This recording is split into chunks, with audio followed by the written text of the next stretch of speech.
working now.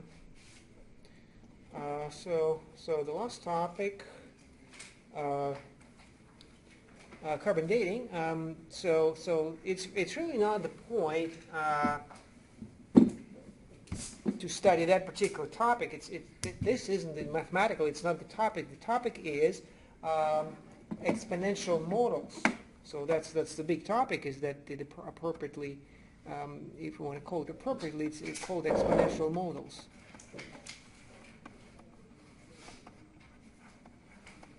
And the solution, which is right here, is really, once again, not really that as important. It is the model itself. You start with the model and then you solve it, and that solution can be used to solve a variety of different problem in different areas. So we saw one in the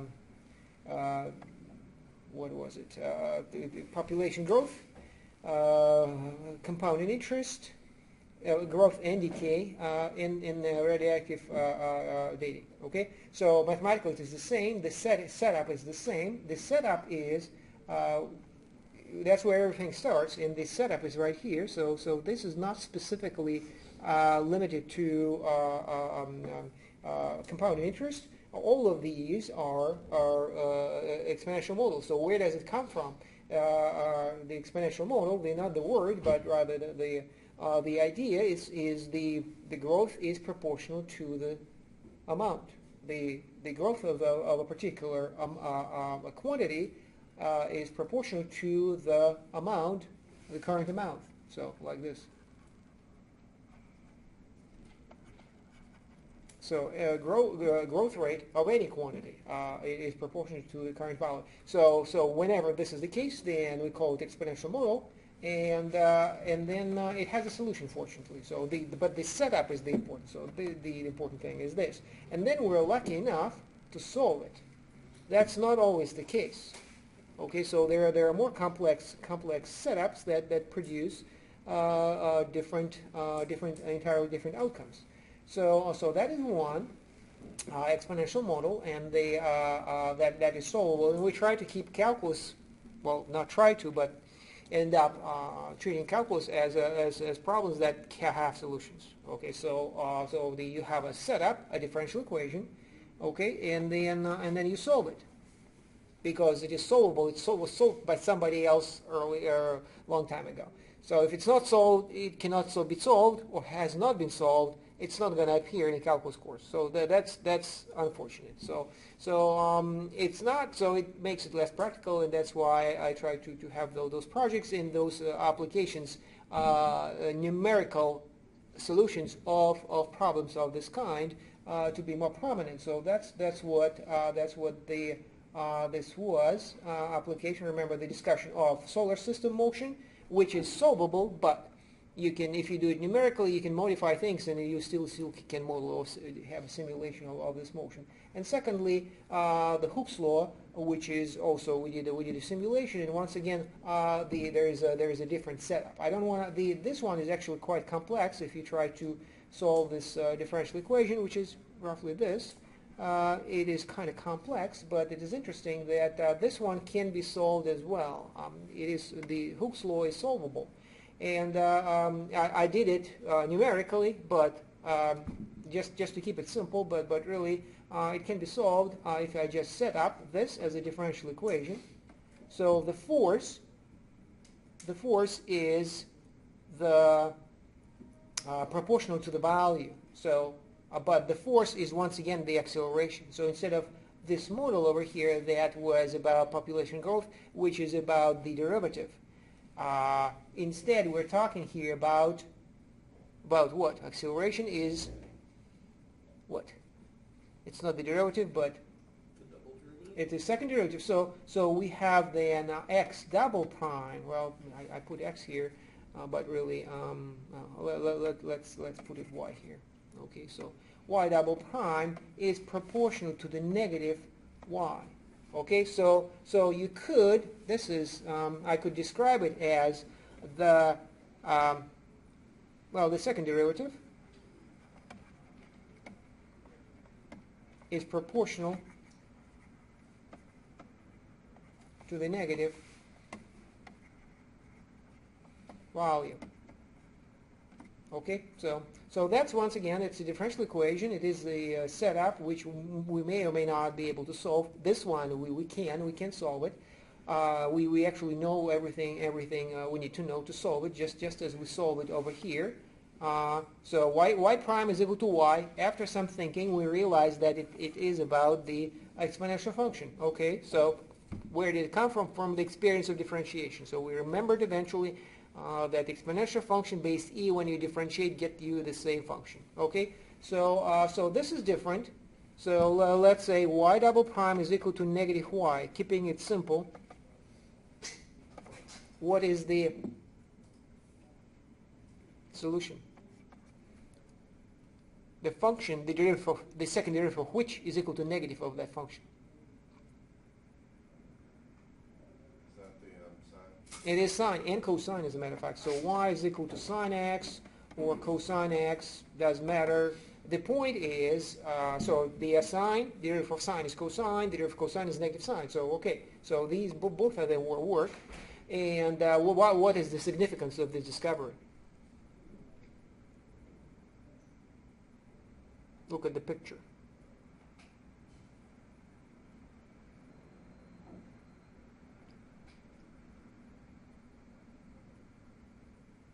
What's so special about sine and cosine? If you look at remember the graph of sine?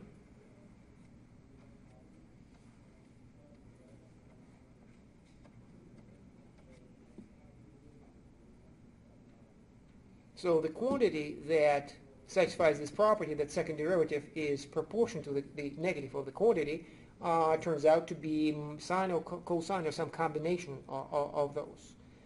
Let's take it as sine. Then what can you say about the quantity if it behaves like sine? What does this graph tell you? Look at it. It goes back and forth. Back and forth. This is x is time, and y is the quantity, which in this particular case over there is in fact, let me put y here,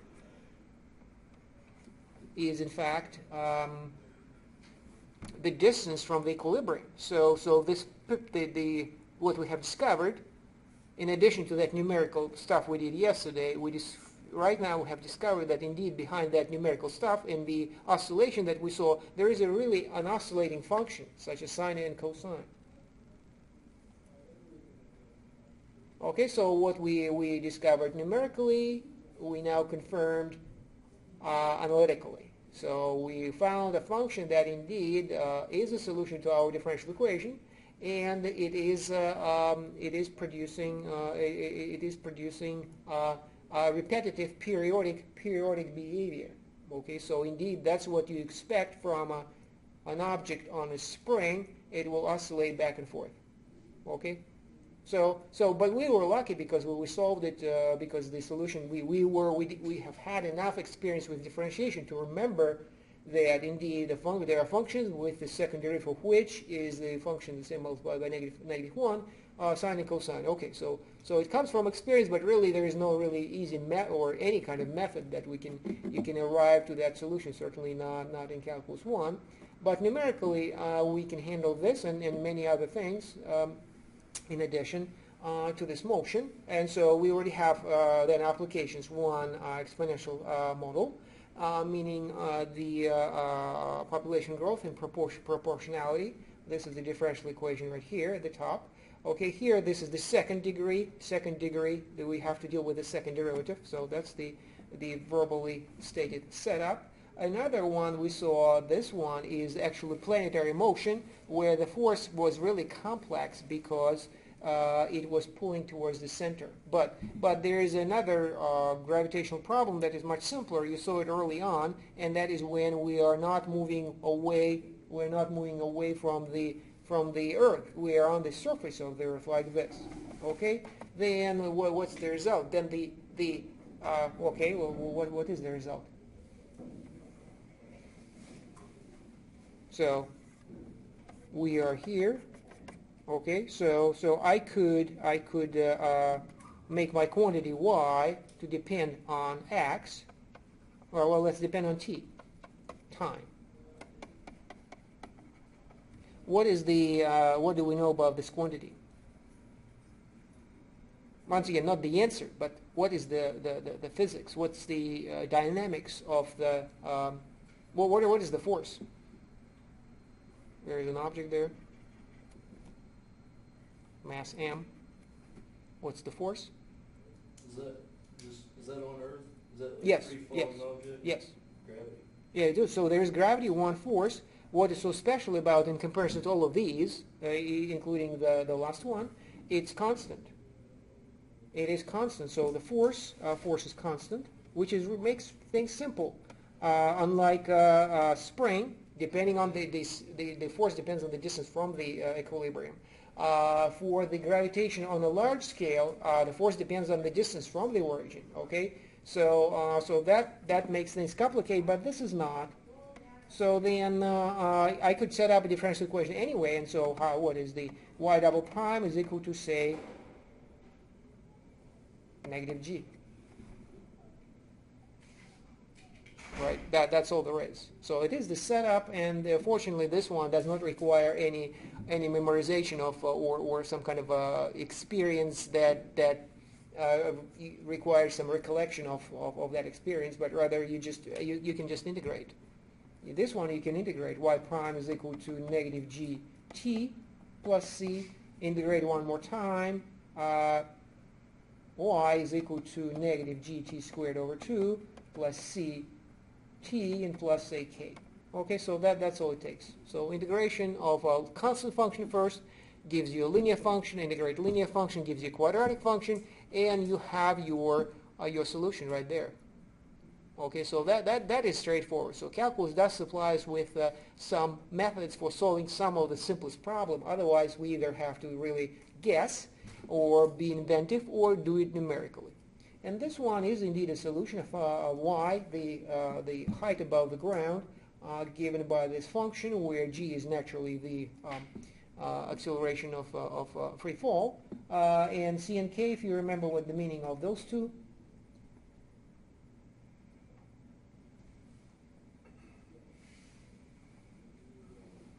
C is your starting point? Yeah, that's right. Starting point or starting altitude, and what about c? That's the constant multiplied by? No, see this one. Look at it. You know, you just determined what k is from this formula. Now, if you look at this formula, what's the meaning of c?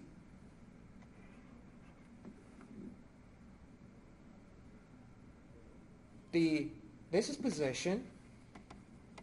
So y prime is velocity. So what's the meaning of c then? Starting velocity, yes.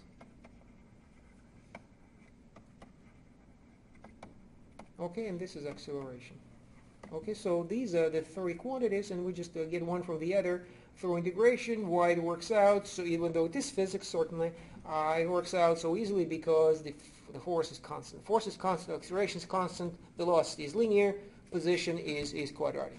Okay, so that's possible to solve it. From this we can start moving slightly and very slowly through calculus 2 towards multiple variables. Multiple variables in the as far as motion is concerned, the only thing that we can think of here, and we did discuss this, and that is introduce the second variable, horizontal motion.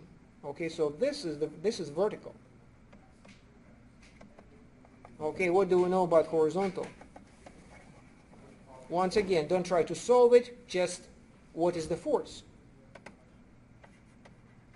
What's the force of the horizontal force?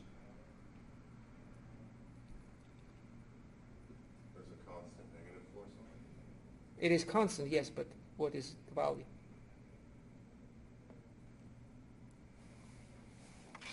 So I have an object in my hand. What's the horizontal force affecting this object? Zero, right. So the force is 0. So it is constant, but specifically 0 because there is nothing pushing there's only force involved is gravity. Okay, so force is 0, then y double prime is 0 is our setup. Oh, it's not y anymore, it is x double prime is 0. Okay, so that is our setup. And we are dealing with two variables at the same time, or three if we want to think three-dimensional. Okay, so that's not a problem, and it works out easily. I mean, x double prime is equal to 0. I do the same. X prime is equal to, say, it will be C, or, well, no, see, that one is horizontal. Let me pick a different letter, say L. Okay, and then x is equal to LT plus, say, M. So then the horizontal motion is linear, while the vertical is quadratic. That's what creates a parabola. Horizontal motion is linear, and vertical is quadratic. Together they produce a parabola, which is never going to happen if x was not, the force was not 0. Okay, so that's what happens when you actually do it on a large scale, and then both x and y forces are non-zero, and that's why you actually travel by an ellipse or something even more complex, possibly. So these are 2 or 3 variables. I'll get back to that later. What to do when you have many variables? But at least this can be done in this fashion. One of the examples of multiple variables appearing in a very explicit way. But there's one more model, and the model of another exponential model, and it is called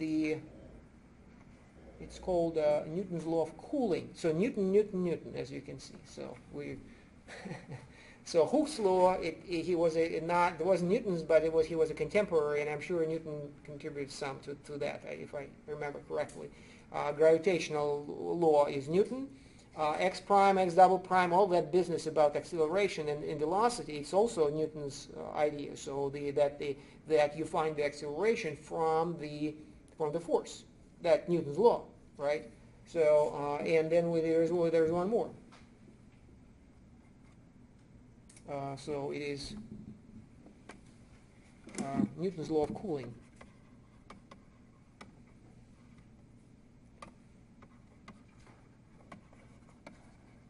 Even though it could be just as well called Newton's law of heating, it doesn't matter.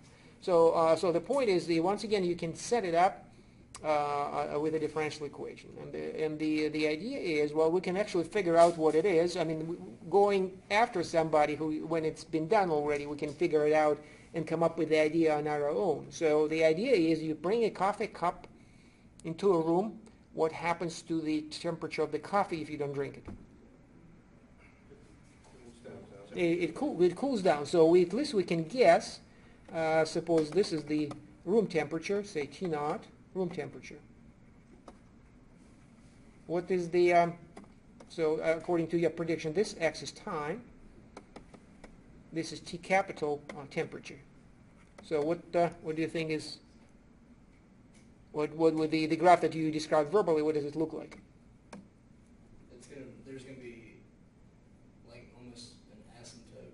No, not almost. It's what you said is literally an asymptote, because you cannot really tell that it's gonna. So say this is an initial state, and then it asymptotically approaches. The temperature of the room actually wouldn't it increase by whatever, because hot goes to Well, yeah, I don't think Newton looked into that. So the assumption is that the room of the temperature in the room that is not is unaffected.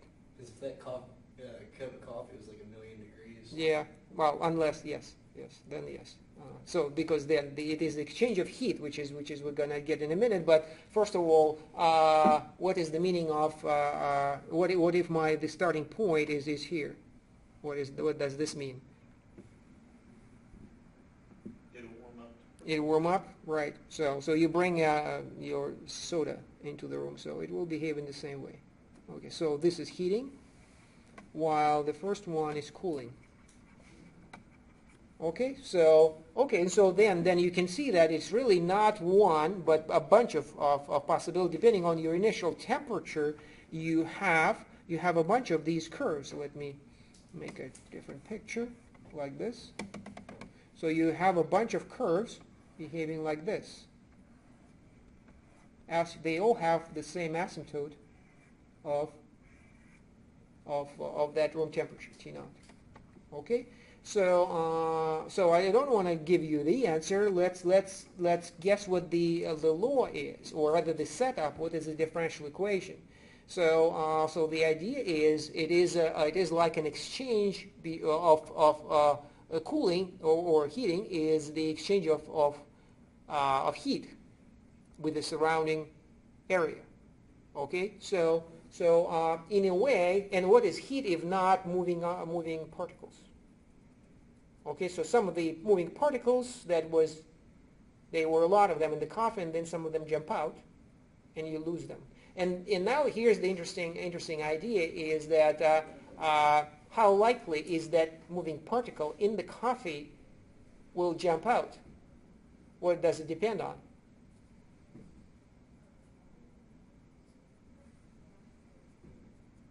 How many are present to begin with? On what? Is it how many are present to begin with? No, one at a time, you see. So there is one particle moving fast, and it is close to the surface of the coffee. What is make it likely to jump and join the air? The temperature of the air. If there are more moving particles in the air already, then this one will less likely to jump out. It's called heat exchange, and it kind of has this averaging idea, right? So if it is cold here and hot here, it will be exchanging faster. If this is, this is lukewarm and this is warm, so there will be less of it. So then, based on the ideas that we just had, so the rate of change of the temperature of the coffee naturally is proportional to what? Well, is proportional to the negative of what? So negative because, well, proportional to what? The room temperature? No, then if it is proportional to room temperature is fixed. You see that straight line, it's not changing. So we assume that the exchange is really one-sided. So it's such a large room that you don't see the difference. So that's the simplifying assumption that only makes it make it possible for us to handle it without going into more complex. Is it Tom? What? Is it Tom? If it is proportional to time, then so it's like T prime is equal to KT. I mean, you'll have a quadratic, right? KT squared over 2 plus C or something like that. It's proportional to time. No, like I said, what? The starting temperature? No, once again, the idea is that it is an exchange of temperature, and how fast the exchange is happening depends on how hot or warm or cold is the surrounding area, the room temperature. The difference of temperatures. Okay, the difference of temperatures.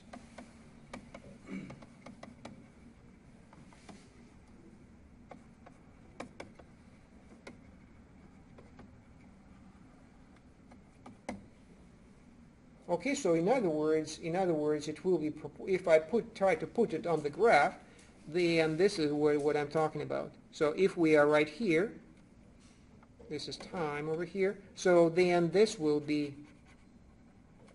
determine how fast we are exchanging temperature, or how fast the temperature is declining will depend on that quantity, because that is the difference right here. The difference. So the green line is the temperature of the coffee, and the horizontal line is the room temperature, which remains the same. Okay, so let's try to write it out in the form of a differential equation. So T is our time, and once again, we're not trying to express it in terms of time to begin with, which is most of the time it doesn't work out. It's just too easy. Just if you know the quantity, as a function of time, or a derivative of the quantity as a function of time, it almost never happens unless you are driving a car and you actually pushing the acceleration. So that's how you control it to begin with. Then you'll know the answer. But most of the time, in any kind of situation, either it's physics or it is or society. You know, this is very applicable to other things. There's one of the projects, as a matter of fact, related to this. I stated in a very short way. What happens if a wheat farmer adjusts his price for wheat to the average of the prices of wheat of surrounding farmers? So you either look at your neighbors, or you go to a market, you look at the prices, and based on that you adjust your price. It's not a very simple, oversimplified model, but it's not unreasonable to explore it, and then you end up with pretty much this. Okay, so then if you will start adjusting your price based on the market price, and if the market price does not change, you will asymptotically approach the price. Okay? In reality, it's more complex. They all go up and down, and then people looking at different prices, but it is interesting to see that it doesn't have to be physics to see this kind of thing. Okay, so let's write it out. So we have T, and I'm talking about then rate of change of T. The temperature is T prime, and it is proportional to what? K, let's say K is positive, just for convenience. That's just the coefficient. And here I have to put the difference. I just have to put the right one. I have to put the right one. Is it T minus T naught or T naught minus T? T, or the heat of the coffee minus the room temperature, right? T minus T naught. No, no, the opposite. If the T prime has to be negative whenever our temperature is higher than the room temperature. So it will be T naught minus T, right? So when T naught minus T, we are here. So this is okay. So this is T naught. Then over here is T naught less than T, and over there at the bottom is where T naught is larger than T, right? So this is my T, the temperature, and this is still time, so that's not important. And then then the temperature has to be T naught minus T is negative above the line. The difference is negative as well. T naught minus T is negative, as well as our rate of change will be negative. So it is cooling. If it is below, automatically we have taken care of also the possibility that our object is in fact cooler than the room temperature. Then it is heating up, because that coefficient over here will be positive, right? So we're growing. So anyway, so that is our differential equation. So that's the model. Okay, and let's solve it.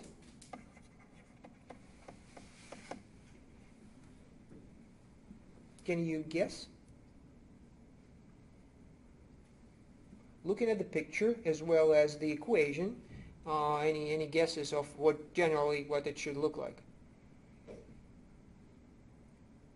Should it be like, what's that called? A rational function?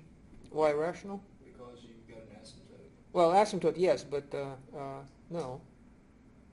Now, not only rational functions have asymptotes. See this from yesterday, right? The radioactive decay. It has a horizontal asymptote. It looks pretty much the same, except the asymptote here is y equals 0, right? And here it is not y equals 0. It is above it. But the picture otherwise looks very similar. So also observe that it is the equation itself is similar. So imagine that we have this. Imagine that T naught is equal to 0. Then what we have is T is equal to negative KT. Right? You look at that equation. You know what the solution is of this one. In one word, what's the solution? Exponential function. So that suggests. So I mean, does it really matter that T naught is 0 or not 0? It is entirely our choice of where to put our 0 of the temperature, because that is arbitrary.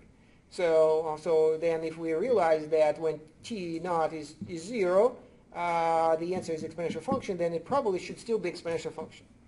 And then it's really uncomplicated. Well, this is the answer. T of will be a function of time, will be t naught plus, say, a e negative kt. Okay, so t naught, what does it do? It just shifts the graph vertically. So it is an exponential function with negative exponent. So it exhibits decay when k is, I'm sorry,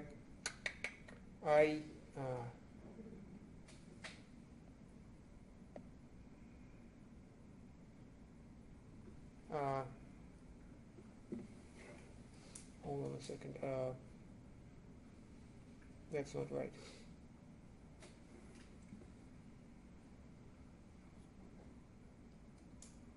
Okay, so I can see that my notes aren't right, which means that let's fix it. Let's fix it. So do you see the problem that I'm seeing with this formula?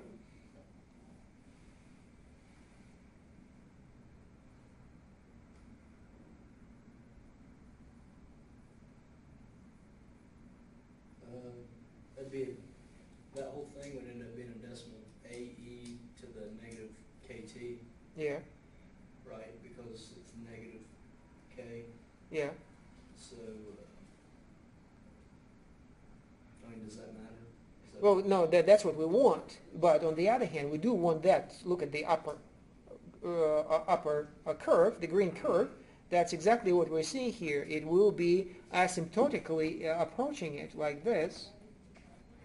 Right? Unfortunately, the problem is with this idea is that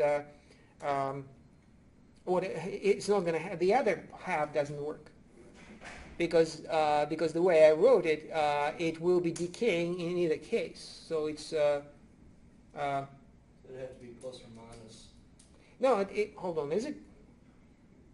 It is determined by a. So there's really no problem with the formula. You have to just look at a, whether a is positive or negative. Okay, so the two situations, that cooling versus heating, is determined by the sign of A. So when A is positive, it is cooling,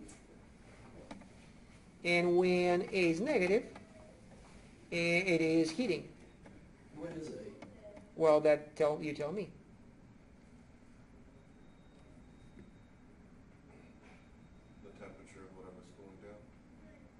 Oh, the difference. So it's by how much the coffee's temperature, whatever that thing is larger or higher or lower than T naught. So just plug in T equals 0. If T is 0, then you end up with T equal to T naught plus A, right? So A is, in fact, T minus T naught. The initial, I'm sorry, go away. It is the initial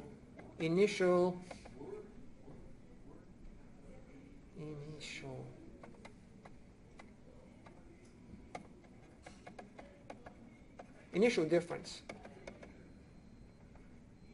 of the two temperatures. That's what not the initial temperature, but the initial difference of temperatures. Okay, so so you certainly, if that is unclear, that you can rewrite it slightly and then use actual initial temperature as. I don't think T naught works. It actually is traditional to write it T naught. I saw it everywhere, but actually T naught is kind of a misleading. It suggests that T naught as if it is the initial temperature. How about what should I put here? How about I call it R, stands for room. It's usually a bad idea to change notation in the middle of your presentation, but so R, room temperature. Okay, does it make sense? So then T naught will replace with R everywhere, but I think it's slightly, not by a lot, but slightly better. So because it is constant, and we just don't want to, and we know we want to refer to T naught, so this one is R2. Okay. Okay. R. Shoot. R. Okay, and then T naught is the initial temperature. Okay, so then what we have here is R plus R is the initial, and then I could put it this way: T is equal to R plus R minus T naught E negative KT. Okay, so if it is better, I think that this is just fine. So once again, the problem is solved explicitly. That's remember the numerical thing that we did earlier this week. It is most of the time is simply done whenever we cannot solve the problem this way, and it is unfortunately in any real life it is most of the time you cannot do it. So the fact that Newton did it because, well, he didn't have a computer, so he was forced to simplify the problem to such a degree that they would allow for explicit analytical solutions such as this. So we have a bunch of them. We have one for radioactive decay, one for cooling, one for free fall, one for oscillation of spring oscillation, and even implicitly for the solar systems, which we just say, well, those are ellipses. That's all. It's not simple to write it up actually. But so they have been solved, and because they were solved for the most part by Newton. But in real life, there is something off. For example, the Earth isn't a perfect circle. The Sun might be, also not entirely exactly the same. So there are other planets. So you cannot the path of the orbit of the Earth is not only another circle, it's not an ellipse either, because there are other relatively large planets that pull it away from that perfect elliptical orbit. Saturn and Uranus, and which one is the largest? Jupiter. They really pull hard. So, and they distort the Earth orbit as well as all the rest of the orbits. So it's never entirely perfect. They say Jupiter is like one of the reasons that we have life in our solar system. Because, well, how so? Because like meteors coming in, Jupiter like deflects them. Oh. The gravity of Jupiter. Yeah, They say that yeah. like other solar systems, their bigger planets are like closer to the sun. So I've never been to space. Well, okay. Well, I guess we are in space right now. Well, we have. I just saw this video. The guy was talking about Mars and Mars expedition and how harsh it is over there, including there's no atmosphere and there are all kind of and so which means that you have all kind of radiation, which is unclear how you can survive for a long time if you. Well, we're trying to colonize Mars. It takes several months only to get there, and then what? You just got to make an atmosphere, and yeah, that's put water there. what's the movie? Total Recall. Okay, so I'm wrapping up, and one last topic I started to talk about was several variables.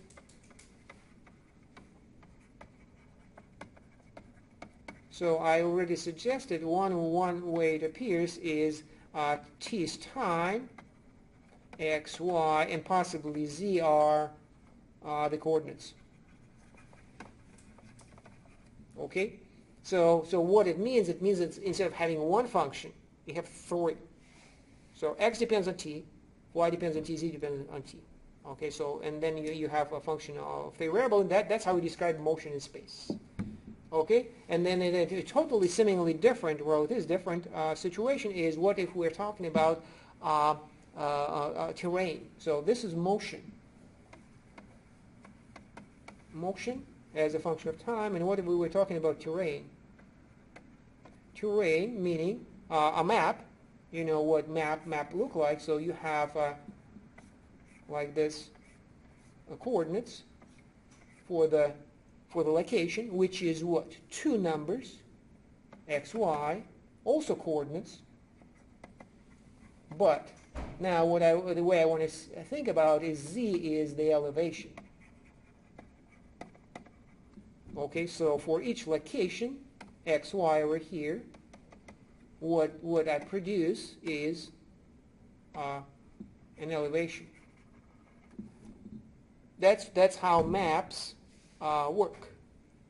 You know, in addition to, you can have like countries or rivers. That's not what I'm talking about. I'm talking about terrains, mountains for the most part. Okay, so what it produces, it's like it's a surface. Maybe hills here, another hill maybe, and then there is maybe some kind of a ridge or settle point like this. Okay, so that's what I'm talking about. And then, well, how many functions do we have here? Here we have 3. How many do we have here? It's a trick question. 2, 3 because z's constant.